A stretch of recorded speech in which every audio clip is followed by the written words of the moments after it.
Hello, best of your listeners, and welcome to the best real estate investing advice ever show. I'm Theo Hicks, and we're back for another actively passive investing episode with Travis Watts. Travis, how are you doing today? Theo, doing great as always, man. Thrilled to be here. Perfect. Well, we got another great episode for you today. We're going to go over another one of Travis's blog posts.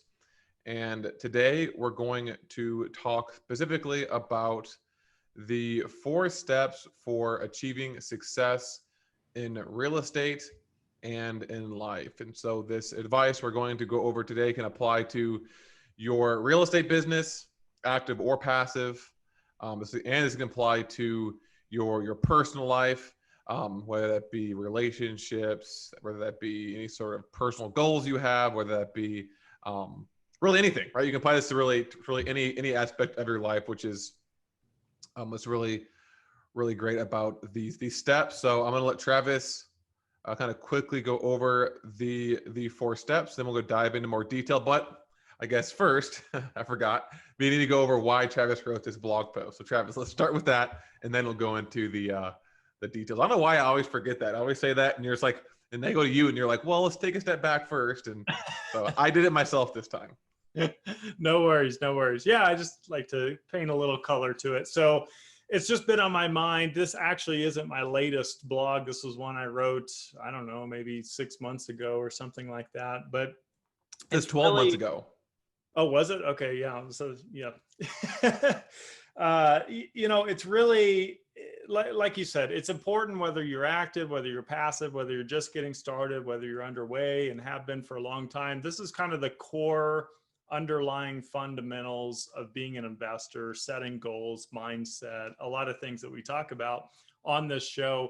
And, me, I just kind of like to take these huge abstract concepts and just try to simplify them. Here's 4 things to think about. Here's 5 ways to look at it. Here's 10 questions to ask a GP. I like writing stuff like that. So that's kind of what this one is. I was thinking about, my wife and I, we recently did a Tony Robbins event. And of course, that's a lot about mindset and limiting beliefs and things like that.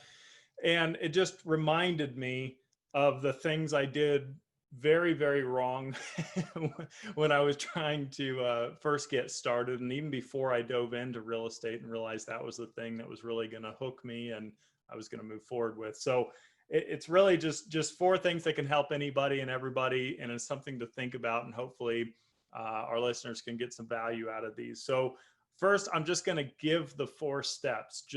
I'm not going to go into detail about what they are. We'll do that next. But I just want to lay them out so that you know what we're talking about today. So the first step is know why you want your goal. And then number 2 is take massive action. Number 3 is expand your knowledge. And then number 4 is be adaptable to change and fine tune what you're doing to ultimately get the result that you're looking for. Those are the 4 steps. And before I go on my long rant, do you have any thoughts, Theo? Yeah, well, obviously I do a lot of interviews. I talk to a lot of investors, passive investors, active investors, other real estate professionals, other business professionals. And I remember for the longest time, before I started doing the interviews, I'd be like, well, why are they giving their kind of their secrets away? Why are they giving their kind of their secret sauce of what's made them successful to other people who could potentially be their competitors, right?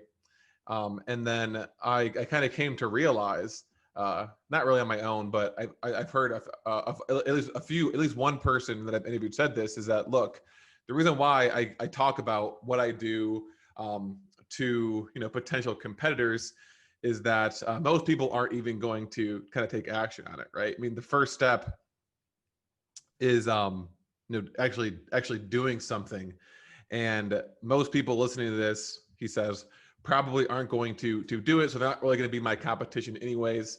And so when I think of that, it reminds me of these types of conversations that we have, these types of 4-step processes, 10 things you should do, and how they're very simple First of all, I think it's not rocket science, right? I mean, these are just four very basic sentences that are pretty self-explanatory.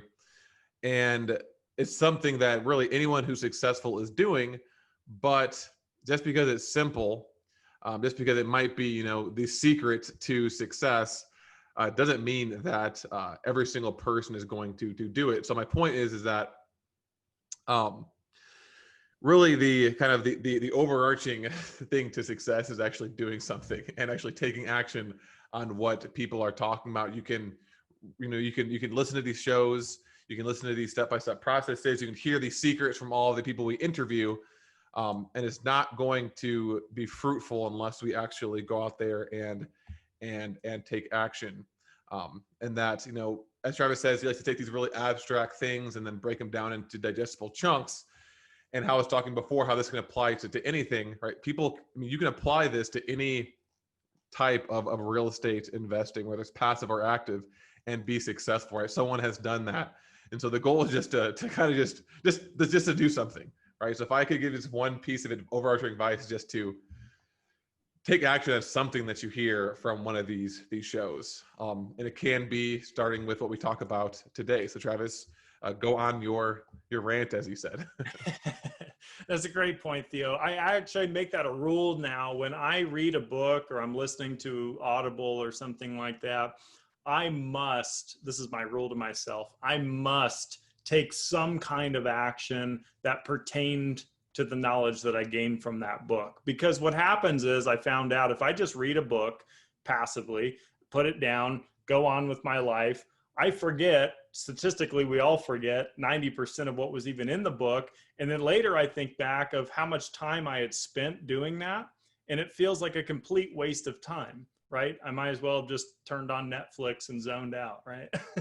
And so I make it, you know, that's what gives me kind of that momentum and that drive and that confidence to move forward. So that's a great point. Thanks for bringing that up. All right, so let's dive into the first one. I'll use a quick story here, I guess, on each of them, something like that. So I said, know why you want your goal. So a lot of people talk about goal setting, and there's retreats you can go to, and there's books on it, and it's great just to set goals. But how many people, to your point earlier, actually take action and follow up on any of this? You know, it's great that we all make a New Year's resolution, whatever, I'm going to lose 20 pounds this year, but then, you know, by March, statistically, everyone's kind of failed on that, you know, going to the gym 5 days a week or whatever it may be. So here's something I picked up, and I forget who it was that taught me this, but if you ask why 3 times and you can confidently answer why 3 times to one of your goals, it's likely a good goal to have. Okay, so I'll walk through that in a practical sense. If somebody says, you know, I want financial freedom. Okay, noble goal. A lot of people want that. So why? So I can quit my job. Okay, why? Well, so I can be home with my family more. Okay, why? Well, because I really want to spend more time with my kids as much as possible. And, you know, I had parents that were gone all the time on work trips, and I just don't want to end up being that parent. It's very important that I'm present as much as possible. That's probably a pretty good goal to have, right? Because you could answer why 3 times to it. But here's what I hear all the time as being director of investor relations, and just on a personal note too, you know, networking with tons and tons of investors. When I ask people about their goals, what I hear more often than not are numbers. You know, how, you know, why are you in real estate, or what's this multifamily stuff all about for you? What are your goals? Oh, to have $10,000 per month. Why? Well, I mean, that'd be some good money, you know, I'd like to have that amount of cash on hand. You know? So, you know, I would say dig a little deeper, you know, because what'll happen with those types of goals is the first roadblock you hit where you lose money or a shift of economy or whatever happens, you're probably going to give up and say, well, you know, this stuff, I thought it was good, but I guess it's not. And so I'll figure out something else to do with my time. And to your point, most people, you know, don't take action in the first place. If they do, they end up kind of in a rut like that. So that kind of covers number 1. Don't just set goals, but know why you want your goal. Do you have any thoughts on that before I move on? Yeah.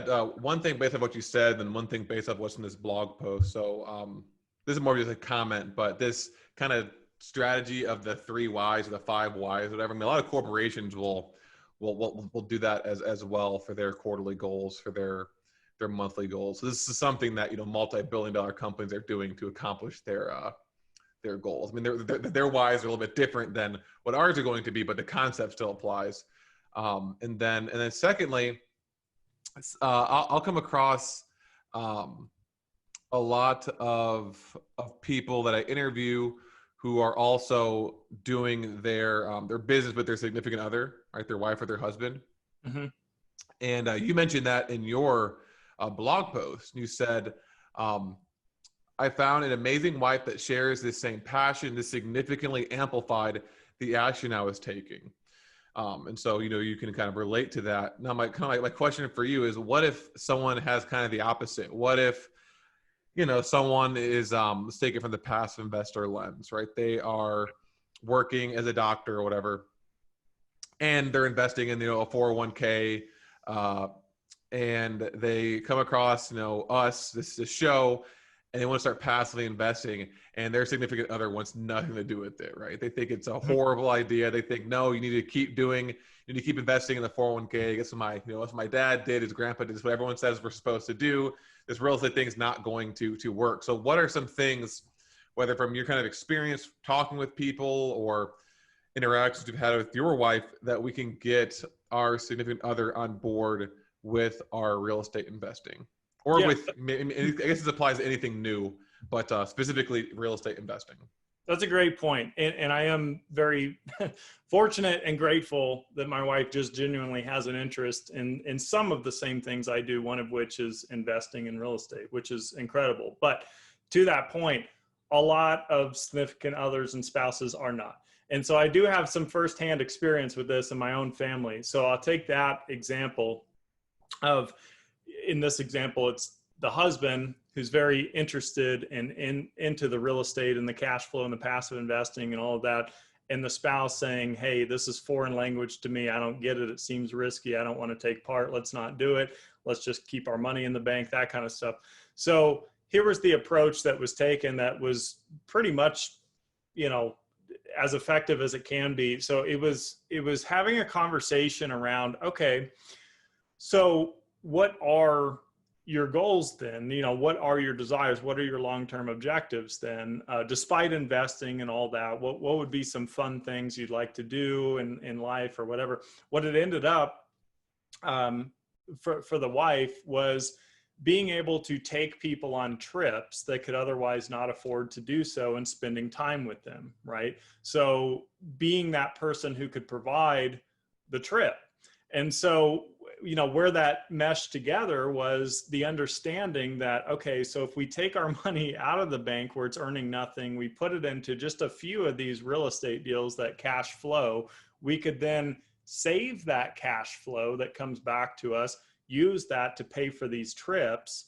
And there you go. What are we really doing? We're investing for experiences, which are trips with family and friends. And it was trying to find the common denominator. They both love travel and trips and things like that. So it may not be, again, move away from the numbers, the analytical side of this, especially if you have a spouse that's not interested or doesn't, they don't do the math or the numbers, that it's going to be too hard to keep pushing at that and say, 1% here versus 5 here versus 9 here versus an IRR of this.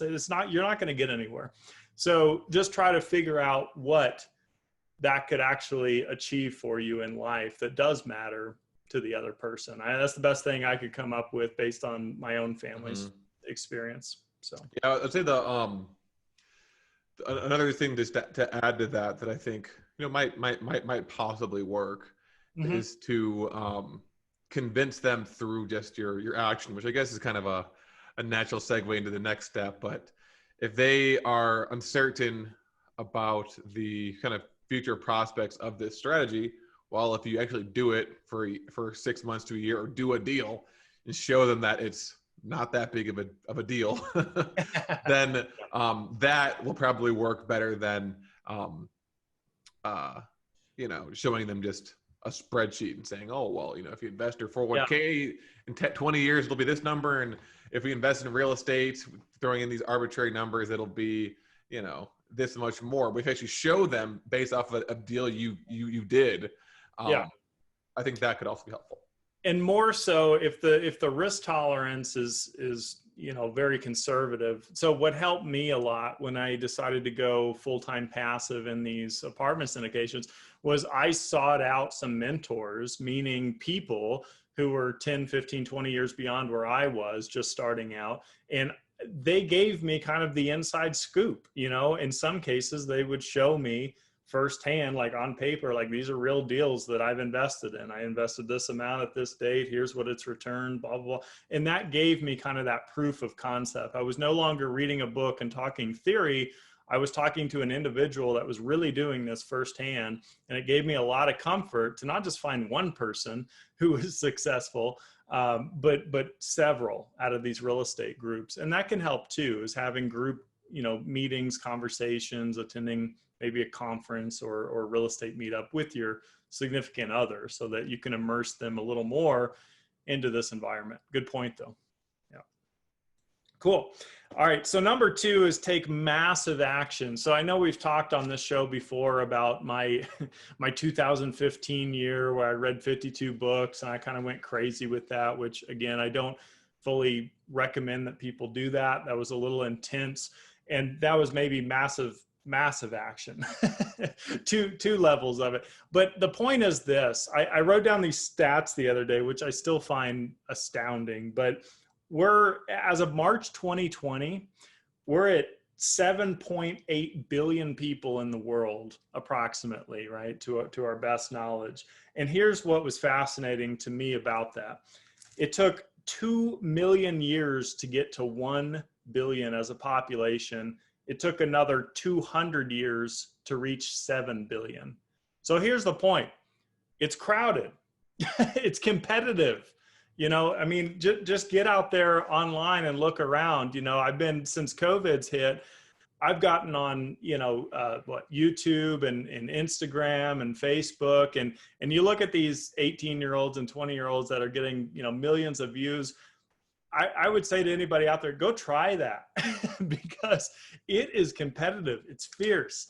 I've tried all these different segues and video topics and cool looking thumbnails and great hashtags. And I've watched all these videos on how to get the most clicks and followers and views. And I tell you, it's tough. It's tough to get even, 5,000 views, much less 5 million. And so you have to stand out from the crowd. This is where massive action really matters because most people don't take action, as you pointed out, Theo. Definitely most people don't take massive action. We're talking about 1%, maybe up to 3% of people in any given niche that we're talking about that are taking massive action. Well, that's what's going to get you to a level to be competitive, to actually have a chance to become successful. If you're just procrastinating and putting things off and reading one book a year and kind of half-ass thinking about maybe you should, maybe you shouldn't, talking to one or two people here and there, you're not going to get anywhere. This is not to the point of this topic, which is achieving success in real estate and or in life in general. So any thoughts on massive action? Not really. I mean, I think this one's pretty self-explanatory. They said people either take no action, some action, or massive action. So kind of the goal is to push yourself towards taking massive action that is smartly directed, right? Yes. I mean, I don't want to go too far off tangent, but I remember when I first got into real estate, I remember I went to the auditor site and I started manually logging all these properties that I wanted to mail to, set up a direct mailing campaign. I mean, okay. I'm talking hours and hours and hours, like 10 to 20, 30, 40 plus hours. I'm just sitting there doing the same thing over and over again. Very dumb, because I could have just very easily paid to get a free list, or even for this particular service, I could have just very quickly emailed them and say, hey, can you send me this list? And they would send it to you. And so it's smart, massive action, not just any massive action, right? So it's not just sitting in front of your computer for 12 hours watching real estate YouTube videos and then that's it and saying I took massive action today. It's smart massive action. Yep. And again, that's why, you know, setting your goals, defining them, knowing your why, you know, would come first, right? Sure. So you've got to set kind of your path ahead, know why you want that, and then take directed massive action. Like I'm sure, I forget who it was, what book or author this came from, but, you know, 10,000 hours, you know, is considered perhaps mastery in a particular subject. Yeah, Malcolm Gladwell's book. There you go. Thank you. But that's focused and applied, you know, to one specific thing. It's not just, like you said, 10,000 hours of watching YouTube. That doesn't make you a master in something. So you're a master watcher of YouTube. There you go. Yeah, exactly. You know all the algorithms, everything. Right. All right. So number 3, we got 2 left here, is expand your knowledge. This plays into the other 2, but I mentioned mentors, coaches, real estate meetup groups, podcasts like this. You've got to continue your knowledge base around a subject. You can't just set a goal and say, whatever, I want to be a billionaire, and then not understand anything surrounding what it takes to get there, you know, because you're going to ultimately fail. You've got to keep increasing your knowledge. How you got to study billionaires. You got to read biographies of billionaires. You know, you got to look at what exactly happened in all of these cases, you know, and continue building that knowledge base around it. And just to point out again, the one thing above all action I've ever taken, including, I would even argue, including taking my own personal hands-on action to something, has been mentors. It has been an actual person successful in what it is I wanted to do, where I could actually ask a real question directly and say, if you were me in this circumstance, what would you have done, or what would you do given all of these dynamics? That is powerful stuff. And it's hard to find that. Well, it's impossible to find that in a book unless that book paints your specific scenario exactly. But yeah, I mean, you know, seeing is believing. I don't know. There's all kinds of, you know, cliches and phrases around this stuff. But yeah, find a mentor, find a coach, just keep expanding your knowledge. I probably put, oh God, I don't know, 5-6 hours minimum per week as a passive investor into just studying up on the industry itself, what's happening, looking at other people's deals, just knowing what the Fed is doing, knowing what the government action's doing, you know, minimum 5-6 hours, which is the irony, right, behind, as we've talked about, the actively passive show, right? Nobody's completely passive, and you may not be completely active. So it's kind of that hybrid. So Sure. That's number 3. Yeah, and not to contradict what I just said about the 12 hours of YouTube, but I think it was your blog post about, maybe it was the how to read the 52 books in a year. You talked about some of the, you know, billionaires who would spend hours, you know, 5 to 6 hours per day reading. So, Yeah. I mean, it's obviously it's a balance between taking, you know, action on, you know, your business, like actually investing in deals, and then taking action on your knowledge. And so I think it's a balance, right? So it could be as extreme as someone like Warren Buffett, who reads for whatever, like 5 hours a day, or if it's something where we set aside an hour per day to, you know, after work or whatever, to educate yourself on this. But as Travis says, some effort needs to go towards expanding your knowledge so that you're taking the smart action. Exactly. Yeah. And it goes back to number 2, taking massive action, standing out from the crowd. It's very competitive. If you're only doing no research or 30 minutes per week, well, then what is somebody doing that's taking massive action, or even just taking action, right? Probably more than you, which is going to give you less of a chance to compete. So just keep that back of mind.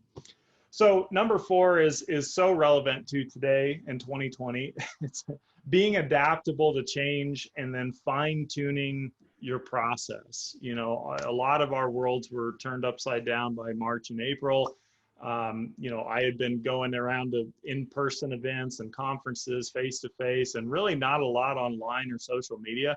And I completely flip-flopped. You know, I launched Instagram and YouTube and everything I spoke about, doing a lot of podcasting, trying to reach people digitally. Well, I had to be adaptable. I could have just been angry and just said, well, you know, I'm going to take the next, 6 to 12 months off and wait till conferences come back. or I could have kept just fine tuning the process, trying to reach people, opening up networking like I do with my Calendly and these 15-minute calls I do with investors. And, it's like that book, Who Moved My Cheese? I remember reading that way back when, and like, I don't even know, elementary school, junior high, I'm not sure.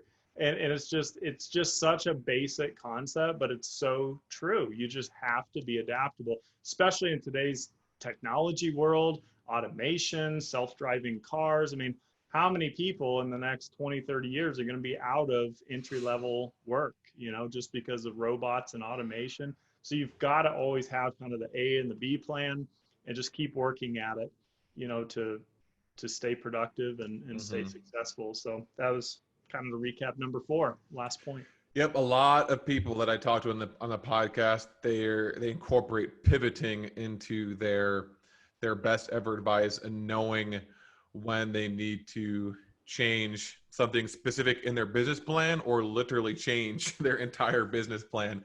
And I something just a last point on this particular step, adapting.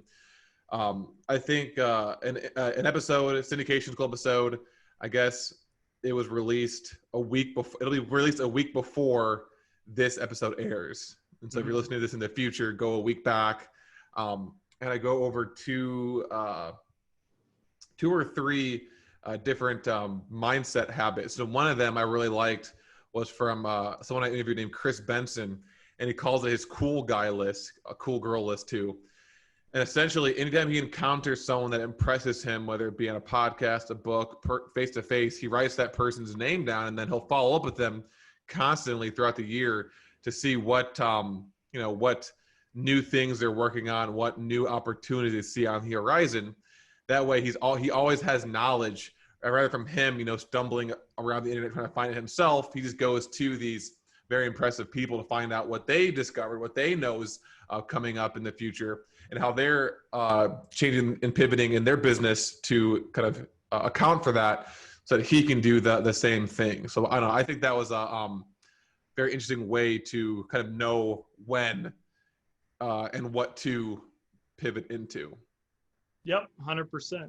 Totally agree. So that's really the 4 steps. Like you said, Theo, my advice would be the same as your advice. If anybody listening to this episode or any of our other episodes can just take one practical takeaway, this was only 20 minutes or something. Just take one thing and work on it a little bit. Like my rule to myself when I read a book, I have to at least take one action step based on new knowledge that I've obtained, through reading. I think, like Charlie Munger says, try to go to bed a little wiser than you were when you woke up, and it's that compounding effect over a lifetime that makes a significant difference, that coming from a billionaire. Great advice. So that's all I got for this blog post. Awesome, Travis. Well, thanks again for joining us for the Actively Passive Investing Show. Best of your listeners, as always, thank you for listening. Have a best ever day, and we will talk to you tomorrow.